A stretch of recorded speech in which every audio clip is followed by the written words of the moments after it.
Dhirendra, thank you so much for joining us. You've designed a low-cost portfolio with only 2 index funds, the Goldman Sachs Nifty Bs and the Goldman Sachs Junior Nifty, which has 30% of that allocation.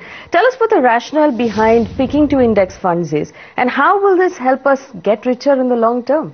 One is that, when we talk of the large cap funds, when you talk of investing in index fund is a cheap way of investing.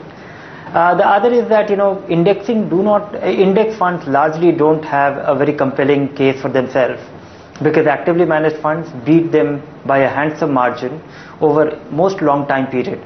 So how to beat the index was one challenge. The other was the expense on actively managed fund is going up, and it is likely to be higher, reasonably higher, nearly 30-35% up from this year itself.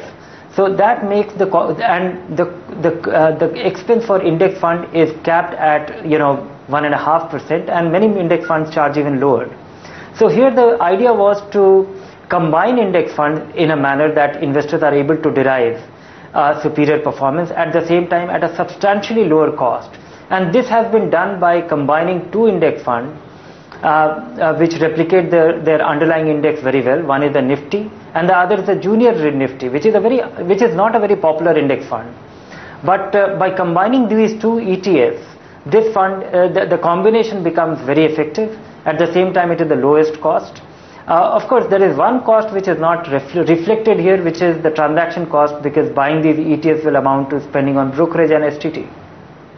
Alright, so remember, if you manage somehow to bring down the cost on your portfolio, and you can do that by using an index fund or a combination of index funds like Dhirendra tells us, it will increase your returns over the long term.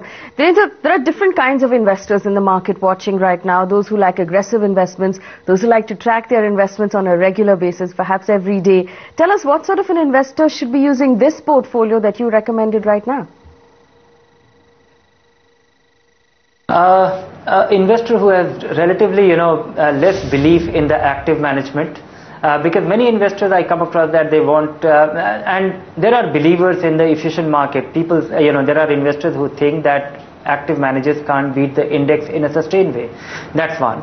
The other is that investors who want a very methodical, at the same time a very low maintenance exposure to equity.